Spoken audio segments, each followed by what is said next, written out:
Sir ఇప్పుడు ఇంకోటి point చూసుకుంటే, ఇప్పుడు ఎవరైతే మైనర్ బాలిక, ఇప్పుడు ఎగ్జాంపుల్ మధురానగర్‌లో జరిగిన ఇన్సిడెంటే తీసుకోండి. ఆ అబ్బాయి మైనర్.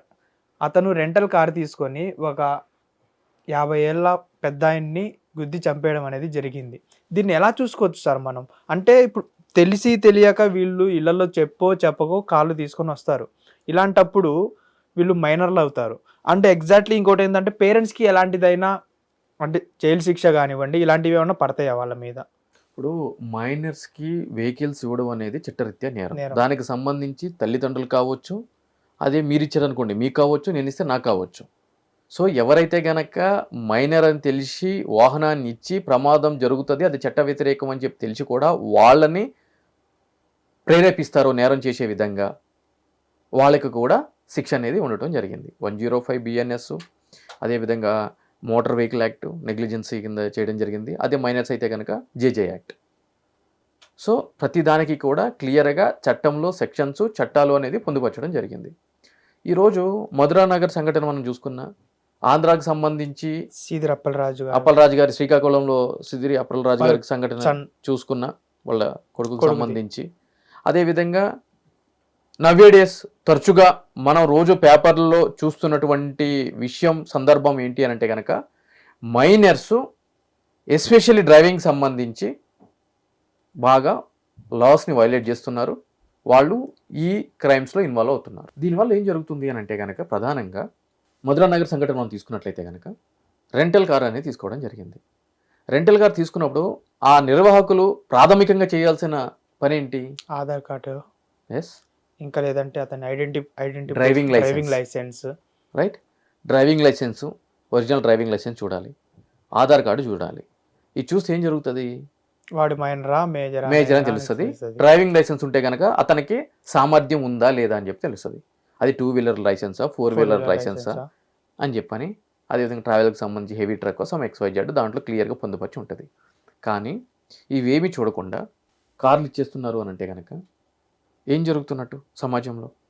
అంటే డబ్బు కోసం ఏదైనా చేస్తున్నారు అన్నట్టుగానే. ఎగ్జాక్ట్లీ, వ్యాపారం కోసం. వాళ్ళకి ఎవరైనా పర్వాలేదు, వ్యాపారమే, కమర్షియల్ ఆస్పెక్ట్. కాబట్టి 5,000 తీసుకున్న దగ్గర 10,000 తీసుకుంటున్నారు డిపాజిట్ అమౌంట్. ఇప్పుడు ఇక్కడ ఇంకో క్వశ్చన్ యాడ్ చేస్తాను సార్. ఇప్పుడు పేరెంట్స్ కార్ ఇచ్చో లేకపోతే బైక్ ఇచ్చి పంపిస్తేనో అది పేరెంట్స్ తప్పు. ఇప్పుడు అరెస్ట్ చేయాల్సింది ఎవరిని సార్? నిర్వాహకులు కూడా చేయాలి కదా. ఎవరైతే కనుక, నేను అదే చెప్పాను వీడియో స్టార్టింగ్లో, తల్లిదండ్రులు వాహనం ఇచ్చి పంపిస్తే తల్లిదండ్రులు అరెస్ట్ చేయాలి. మీరు నిర్వాహకులు అనుకోండి, అంటే మీరు రెంటల్ కార్స్ ఇచ్చేటువంటి సంస్థ అనుకోండి, మిమ్మల్ని అరెస్ట్ చేయాలి. లేదు, నా కారు నన్ను ఎవరో మైనర్ అడిగాడు, నేను ఇచ్చాను అనుకోండి, నన్ను కూడా అరెస్ట్ చేయాలి. ఎవరైతే కనుక సదరు మైనర్ని ఆ విధంగా నేరం చేసే విధంగా ప్రోత్సహిస్తారో సదరు వ్యక్తులను అరెస్ట్ చేయాలి అని అంటున్నాను నేను అనేది. అది చట్టం అని చెప్పని అంటున్నాను.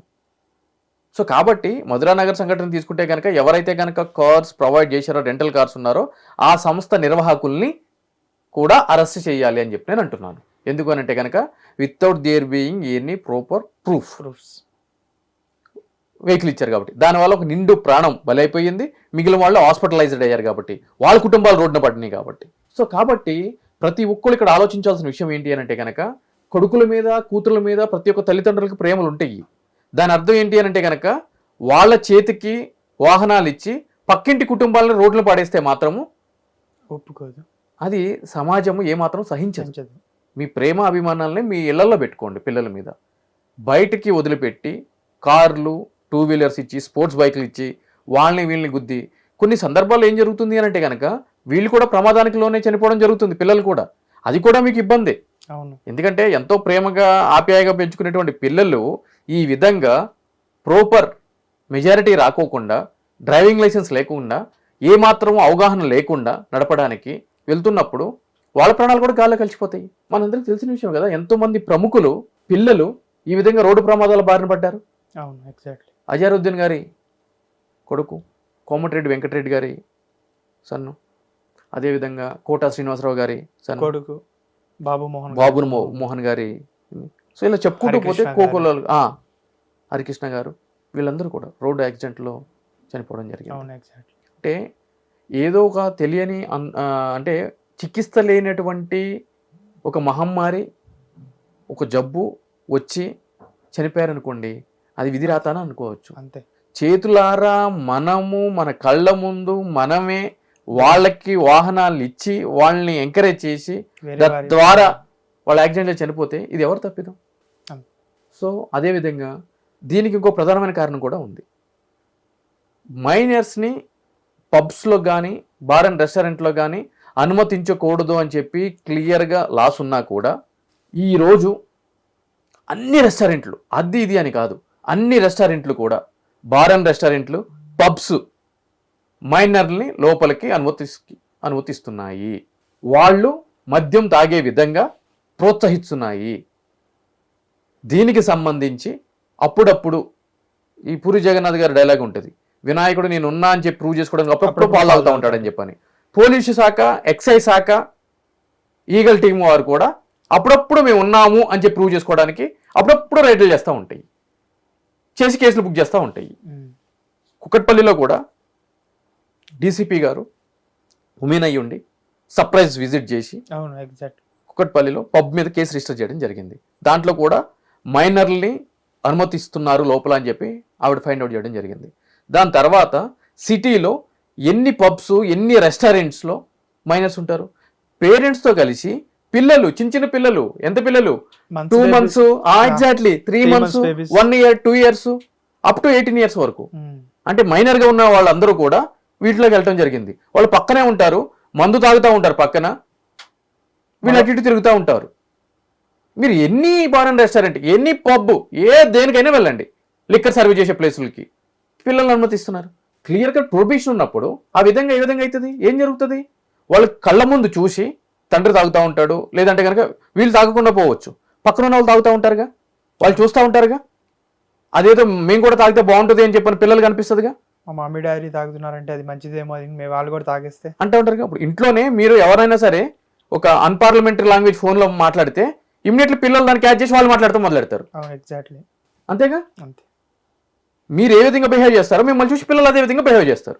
సో కాబట్టి పిల్లలకి ప్రత్యేకంగా కూర్చోబెట్టి నువ్వు మందు తాగు, నువ్వు మందు తాగొద్దు అని చెప్పాల్సిన అవసరం లేదండి. వాళ్ళ పరిస్థితులు చూసి వాళ్ళు నేర్చేసుకుంటూ ఉంటారు. సో పిల్లల్ని తీసుకుని మీరు వెళ్ళి పబ్లో కూర్చుని, బార్లో కూర్చుని మందు తాగుతూ ఉన్నప్పుడు వాళ్ళు నేర్చుకోరా? మీ ముందు తాగరేమో, మీ పక్కకి వెళ్ళి తాగుతారు, సిగరెట్ తాగుతారు, కొన్ని రోజులు ఆగితే డ్రింక్ చేస్తారు. డ్రింక్ చేసే సరే అదొక extent. Drugs, it will lead to the drugs. జీవితాలన్నీ నాశనమే. అంటే కంప్లీట్గా పిల్లలు చెడిపోవడానికి కారణం ఎవరు అని అంటే కనుక పేరెంట్స్, తల్లిదండ్రులు. మళ్ళీ మా బాబు వాళ్ళని చూసి ఫ్రెండ్స్ ద్వారా పాడైపోతున్నారని వాళ్ళే అంటుంటారు. హై క్లాస్ సొసైటీ అనే పేరుతోటి మీరు వాళ్ళు తీసుకుని వెళ్తున్నారు. ఈరోజు ఎన్ని ఫ్యామిలీ రెస్టారెంట్స్ లేవు? అవును. వితౌట్ ఆల్కహాల్ వాటికి వెళ్ళొచ్చుగా. వెళ్ళాం, పబ్స్కి వెళ్తాం. సో కాబట్టి కొన్ని రేర్గా కొన్ని ఉన్నాయండి పబ్స్. మీరు ఫ్యామిలీతో పిల్లలతో వెళ్ళినా కూడా వాళ్ళు on the face of it బయటికి నెట్టేస్తారు. మీకు నానక్రామ్గూడలో బేబీలాన్ అని చెప్పని ఒక పబ్ ఉంటుంది, దాంట్లో ఎలా చేయరు పిల్లలతోటి, అసలు ఎలా చేయరు. మీరు ఫ్యామిలీలో కూడా ఎలా చేయరు. మరి అక్కడ ఒక చట్టము, మిగిలిన పబ్స్కి ఒక చట్టం ఉందా తెలంగాణలో? లేదుగా. మరి పోలీస్ శాఖ ఏం చేస్తుంది? ఎక్సైజ్ శాఖ ఏం చేస్తుంది? మూయడం మొదలు పెడితే కనుక అన్ని బార్ అండ్ రెస్టారెంట్స్, పబ్స్ అన్నీ మూయాలి కదా.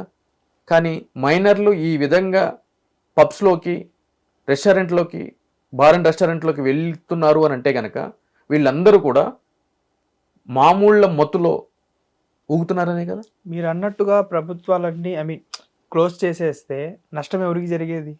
ప్రభుత్వానికి. మరి అలాంటప్పుడు క్లోజ్ చేయరు కదా. ఎగ్జాక్ట్లీ. నేను ఏమంటున్నా అంటే ప్రభుత్వం కూడా ఏముంటుంది, వాళ్ళకి లేని నొప్పి మాకేమైందయ్యా, తల్లిదండ్రులకి లేని నొప్పి మాకేమైంది, వాళ్ళు వస్తున్నారు, మేము అయితే పోటీ పెట్టాం, below 18, below 21 years not allowed అని చెప్పని, మేమైతే పెట్టేసి మేము చేతులు దులిపేసుకున్నాం, తల్లిదండ్రులతో వస్తే మేమేం చెయ్యాలి అని చెప్పని అంటున్నారు. ఫస్ట్ తల్లిదండ్రులు వస్తారు, దాంట్లో తల్లిదండ్రులు లేకుండా వస్తారు. 2-3 సార్లు వచ్చినప్పుడు వాడు గుర్తుపడతాడు, అలౌ చేస్తాడు, వాళ్ళు తాగుతారు, బయటకు వస్తారు, కారు ఎక్కుతారు, పక్కన చంపుతారు, లేదంటే ఆడు చేస్తాడు. వాడు చేస్తే ఇబ్బంది ఏం లేదు, దరిద్రం వదిలిపోతుంది. పక్కన చంపుతుంది కదా, పక్కన కుటుంబాన్ని రోడ్డు పడేస్తున్నాడు కదా. సో ఇవన్నీ ఆలోచించాలి. సార్ ఇక్కడ ఇంకొక క్వశ్చన్ యాడ్ చేస్తాను సార్. ప్రజలకి అవగాహన కల్పించాల్సిన పోలీసులే నా మనవరాలు గిన్నిస్ బుక్లో ఎక్కాలి అనేసి ఒక రీసెంట్గా ఒక 1 month బ్యాక్ ఒక పాపని 4-5 years ఎస్ఐ వాళ్ళ ఔటర్ రింగ్ రోడ్ మీద తాతయ్య అంటే ప్రజలకి అవగాహన కల్పించాల్సిన పోలీసులే ఇలాంటి తప్పులు చేస్తుంటే ఇప్పుడు మనలాంటి కామన్ పీపుల్స్ సామాన్య ప్రజలు ఇవ్వడంలో ఎలాంటి తప్పు లేదు అని వాళ్ళు భావిస్తారు కదా. ఇప్పుడు ఇక్కడ ఏం జరుగుతుంది అంటేనండి, బిలో 18కి సంబంధించినటువంటి ఎవరైతే కనుక మైనర్స్గా ఉంటారో వాళ్ళు వివిధ రంగాల్లో ప్రతిభా పాఠవాలు అనేది చూపించడం జరుగుతుంది. అంటే ఏమవుతుందంటే ఇప్పుడు మనకి school norms, SSC board norms ప్రకారం వాటి గురించి 10th class కంప్లీట్ చేయాలంటే 15 సంవత్సరాల నిండి ఉండాలి. ఇంటర్మీడియట్ కంప్లీట్ అవ్వాలి అని అంటే కనుక 17 సంవత్సరాల నుండి 18 years ఎంసెట్కి ఉండాలి అని చెప్పి కొన్ని రూల్స్ అనేది పొందుపరచడం జరిగింది. కానీ కొంతమంది చదువులో వాళ్ళు చాలా వెల్వర్స్డ్ ఉండి వాళ్ళ యొక్క అన్ప్రెసిడెంటెడ్ పర్ఫార్మెన్స్ ప్రదర్శించి వాళ్ళు 10 సంవత్సరాల్లో 12 సంవత్సరాల్లోనే పిహెచ్డి పీజీలు చేసేటువంటి సందర్భాలు ఉన్నాయి. అవి స్పెషల్ ఐడెంటిఫికేషన్ కేసెస్ అని చెప్పని అంటారు. సో దాని ప్రకారం ఏం జరుగుతుంది అని అంటే కనుక దానికి సంబంధించి సదరు అధికారుల దగ్గర నుంచి అప్లికేషన్ పెట్టుకుని ముందస్తు అనుమతి, అదేవిధంగా అటువంటి విన్యాసాలు చేయాలి అని అంటే కనుక అనుభవం కలిగినటువంటి వ్యక్తులు ఎవరైతే ఉంటారో దాంట్లో నిష్ణాతులు వాళ్ళ ఆధ్వర్యంలో చేయాలి. అంతే తప్ప అవి కూడా రోడ్ల మీద చేయరు స్టంట్స్. అవి ఏదైనా గ్రౌండ్లో ప్రత్యేకమైన కేంద్రాలు ఉంటాయి. గిన్నిస్ బుక్లో ఎక్కించడం అనే కోరిక మంచిదే, కానీ ఆ కోరిక ఉంది కదా అని చెప్పి నేను మనుషులు చంపుతాను రోడ్డు మీదకి ఎక్కానంటే మాత్రం అది సరైన పద్ధతి కాదు అని చెప్పి నేను చెప్తున్నాను. అదే ఆ పాప సీట్ మీద కూర్చుంటే కనీసం బ్రేక్ కూడా ఎక్సలేటర్ కూడా అందదు. అసలు ముందేం జరుగుతుందో తెలియదు ఆ స్టీరింగ్ ఆ పాపకి. ఇదంతా ఏంటి అని అంటే కనుక అతిశోహెత్తి నన్ను ఎవరు ఆపుతారు, నేను డిపార్ట్మెంట్ పర్సన్ని అని చెప్పని ఈ విధంగా మైండ్లో పెట్టుకుని ఇటువంటి పనులు చేస్తూ ఉంటారు. Okay sir, thank you. So చూశారు కదా, ఈ వీడియో చూసైనా కనీసం తల్లిదండ్రులు పిల్లలకి ఎలాంటి బళ్ళు అంటే మీ పిల్లల మీద ప్రాణాలు వద్దు అనుకుంటే వదిలేసేయండి, అంతేగాని పక్కనోడి ప్రాణాలు మాత్రం తీసేయకండి. సో ఈ ఒక్క వీడియో చూసైనా మారతారని మేము కూడా మా హిట్ టీవీ తరపు నుంచి కోరుకుంటున్నాం. హిట్ టీవీ యాప్, ఇందులో short news, live news, entertainment shows, movies, digital magazines తో పాటు మీ జిల్లా వార్తలను కూడా ఫ్రీగా చూడొచ్చు.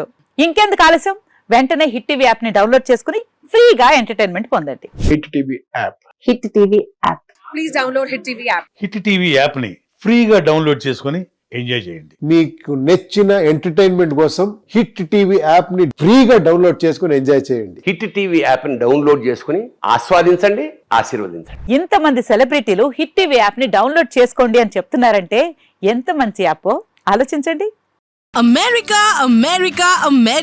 అమెరికాలో చదవాలనుకునే వాళ్ళకి విశ్వసనీయమైన పేరు మన శౌర్య కన్సల్టెన్సీ. UK లో 1 year masters, UK లో 1 year masters, 2 years work permit up to 5 years visa. Contact Saurya Consultancy. Contact 89851 89851.